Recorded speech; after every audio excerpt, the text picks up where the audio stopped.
Good evening, and welcome to Reading with Drew. I'm your host, Drew Phillips, and I am reading books today.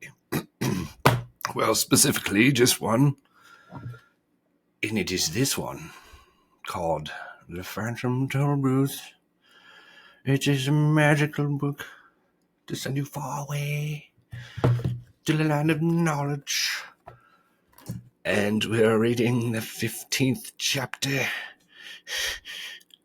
And I hope you're ready for this one, because it sounds pretty interesting.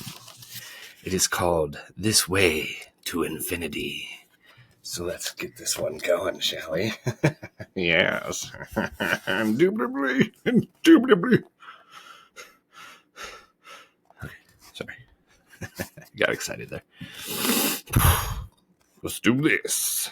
Way to infinity, this way. Here we go.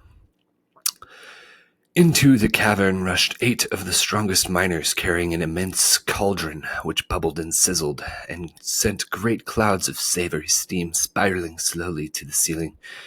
A sweet yet pungent aroma hung in the air and drifted easily from one anxious nose to the other, stopping only long enough to make several mouths water and a few stomachs growl.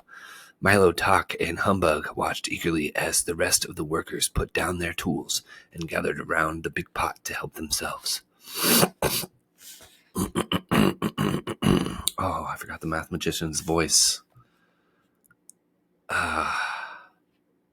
What was it? Can you help me? Do you remember? I think it was like growly, wasn't it? Perhaps you'd care for something to eat, said the math magician, offering each of them a heaping bowlful. Yes, sir, said Milo, who was beside himself with hunger. Thank you, added Talk. The humbug made no reply, for he was already too busy eating, and in a moment the 3 of them had finished absolutely everything they'd been given. Please have another portion, said the math magician, filling their bowls once more, and as quickly as they'd finished the first one, the second was emptied too. Don't stop, he insisted, serving them again and again and again and again and again. How very strange, thought Milo as he finished his 7th helping. Each one I eat makes me a little hungrier than the one before. Do have some more, suggested the math magician, and they continued to eat just as fast as he filled the plates. After Milo had eaten 9 portions, Talk 11, and the humbug, without once stopping to look up, 23, the math magician blew his whistle for a second time, and immediately the pot was removed, and the miners returned to work. Gasped the bug, suddenly realizing that he was 23 times hungrier than when he started. I think I'm starving. Me too, complained Milo, whose stomach felt as empty as he could ever remember. I ate so much. The dodecahedron. What was his voice like? I think it was a goofy one, if I can remember correctly. It's been a while since I've done a video, so...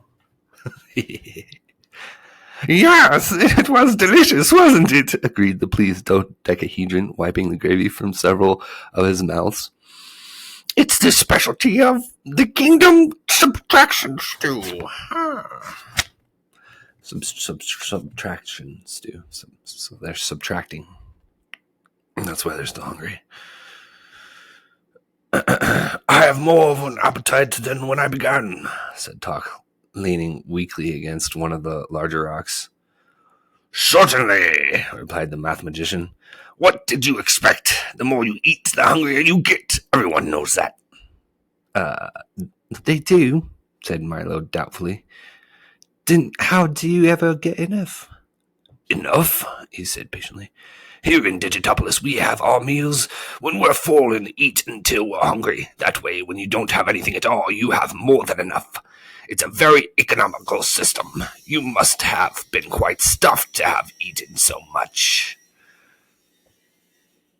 It's completely logical, huh? Explained the dodecahedron. The more you want, the less you get, and the less you get, the more you have. Simple arithmetic. That's all. Suppose you had something and added something to it. What would that make? More, said Milo quickly.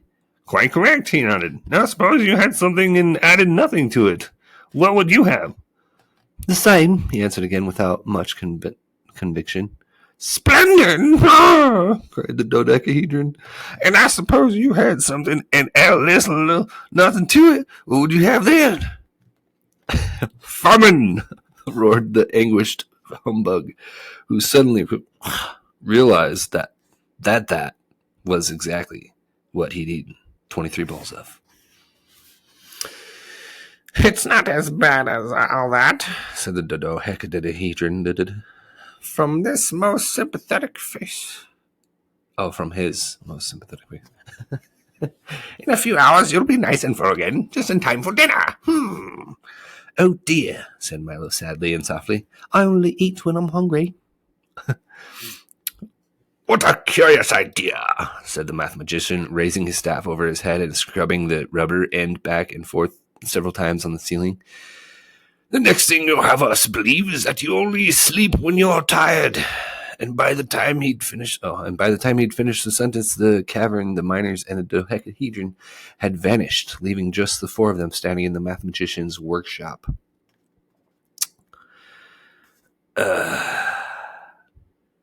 I often find, he casually explained to his dazed visitors, that the best way to get from one place to another is to erase everything and begin again. Please make yourself at home. Do you always travel that way? Asked Milo as he glanced curiously at this strange circular room, whose 16 tiny arched windows corresponded exactly to the 16 points of the compass. Around the entire circumference were numbers from 0 to 360, marking the degrees of the circle, and on the floor, walls, tables, chairs, desks, cabinets, and ceilings were labels showing their height, width, depth, distances to and from each other. To one side was a gigantic notepad set on an artist's easel, and from hooks and strings hung a collection of scales, rulers, measures, weights, tapes, and all sorts of other devices for measuring any number of things in every possible way. All right. Okay. No, indeed, replied the mathematician, and this time he raised the sharpened end of his staff, drew a thin straight line in the air, and then walked gracefully across it from one side of the room to the other. Most of the time I take the shortest distance between any 2 points, and of course when I should be in several places at once, he remarked, writing 7 times 1 equals 7 carefully on the notepad, I simply multiply. Suddenly there were 7 mathematicians standing side by side, and each one looked exactly like the other. Whoa, how did you do that? Gasped Milo.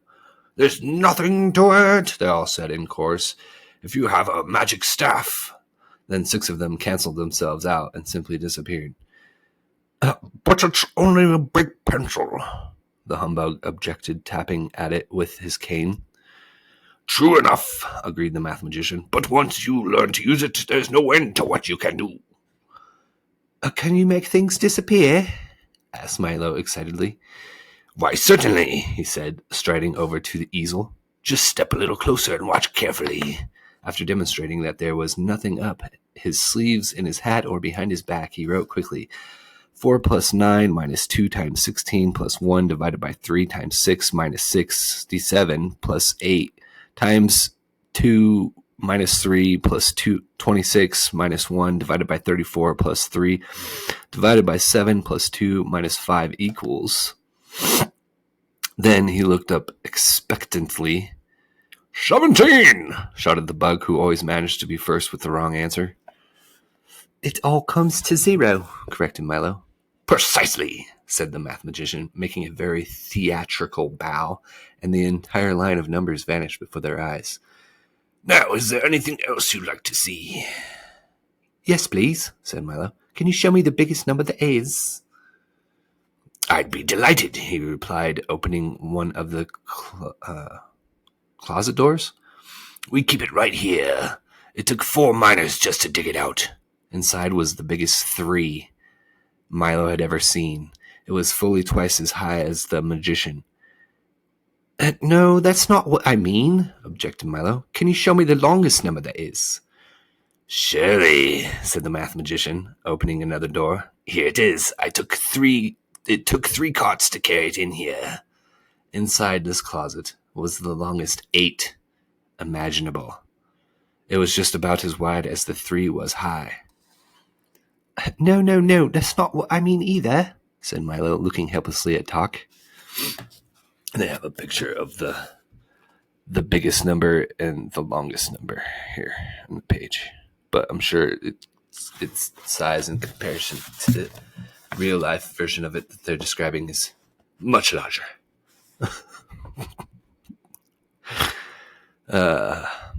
I think what you would like to see, said the dog, scratching himself just under 4:30, is the number of greatest possible magnitude.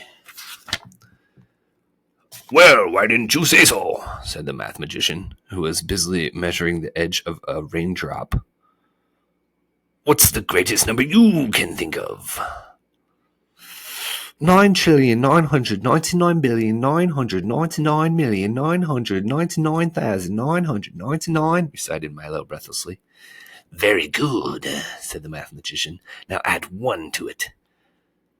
And now add 1 again, he repeated when Milo had added the previous one. Now add 1 again, now add 1 again, now add 1 again, now add 1 again. But when can I stop? Pleaded Milo. Never, said the math magician with a little smile. For the number you want is always at least 1 more than the number you've got, and it's so large that if you started saying it yesterday, you wouldn't finish tomorrow.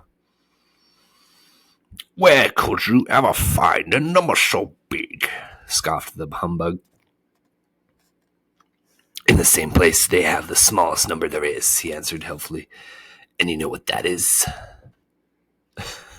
Certainly, said the bug, suddenly remembering something to do with other end of the room. 1 millionth? Asked Milo, trying to think of the smallest fraction possible. Almost, said the math magician. Now divide it in half. Now divide it in half again. Now divide it in half again. In half again. Divide it in half again. Now divide it in half again. Oh dear, shouted Milo, holding his hands to his ears. Doesn't that ever stop either? How can it, said the math magician, when you can always take half of whatever you have left until it's so small that if you start to say it right now, you'd finish even before you began. Where could you keep anything so tiny? Milo asked, trying very hard to imagine such a thing.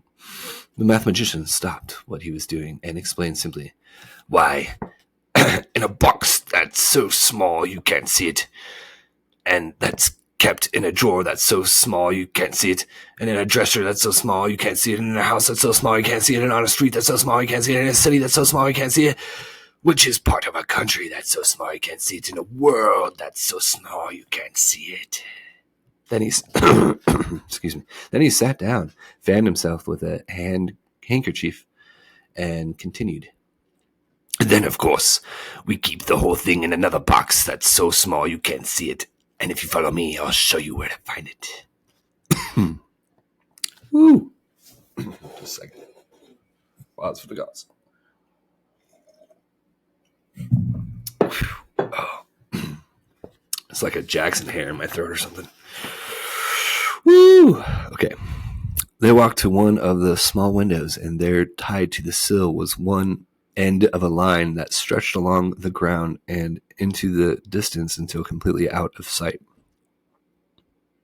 Just follow that line forever, said the math magician, and when you reach the end, turn left. Then you'll find the land of infinity, where the tallest, the shortest, the biggest, the smallest, and the most and the least of everything are kept. Cool. I really don't have that much time, said Milo anxiously. Isn't there a quicker way? Well, you might try this flight of stairs, he suggested, opening another door and pointing up. It goes there, too. Milo bounded across the room and started up the stairs, 2 at a time. "Wait for me, please," he shouted to just talking to Humbug. "I'll be gone just a few minutes." And there you have it. Chapter 15. The Land of Infinity. Which they didn't even go. They just kind of mentioned it at the very end. And there was math.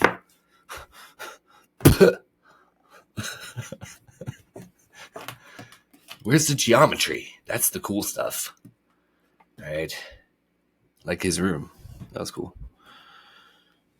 Anyways, there you have it. I probably messed up the voices very, very badly.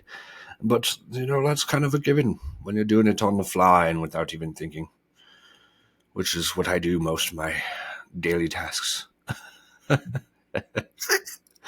No, I mean, sometimes when I'm driving, I'm thinking, or am I? You ever drive and then you're there and then you're like, was I even driving? It happens a lot, doesn't it? It's a daily routine task. Your daily commute. What am I talking about? What is this? What's happening right now? Talk about the book, Drew. Man. Okay, so there you have it. There was the Fencing Series by Norton just there. And it was a very good one. I like it. I like it a lot. The magician and his brother, the word guy, math magician, the word guy, are pretty similar. They must be brothers. I think they are, aren't they? Did they say that in the story? You're not paying attention. Anyways, I hope you're doing good. I hope you're doing very happiness in your life. And I hope that you're doing this reading here with me and enjoying it. If not, then go away. Just kidding. Okay, I'm done being an idiot. But I hope you enjoy it. I got a Rockies game to go to today. I never won free tickets before, but I did. And I'm going today. And I hope that you have a good day too. It's Tuesday. It is, what's 4? 4's April. April 8th, 2025. And I hope you have a wonderful Tuesday. And I hope that you are enjoying these Reading with Drew episodes as much as I am. It brings me delight in my day and helps me find my voice. So, if you ever want to do something similar, I highly suggest it. Alright, ta-ta.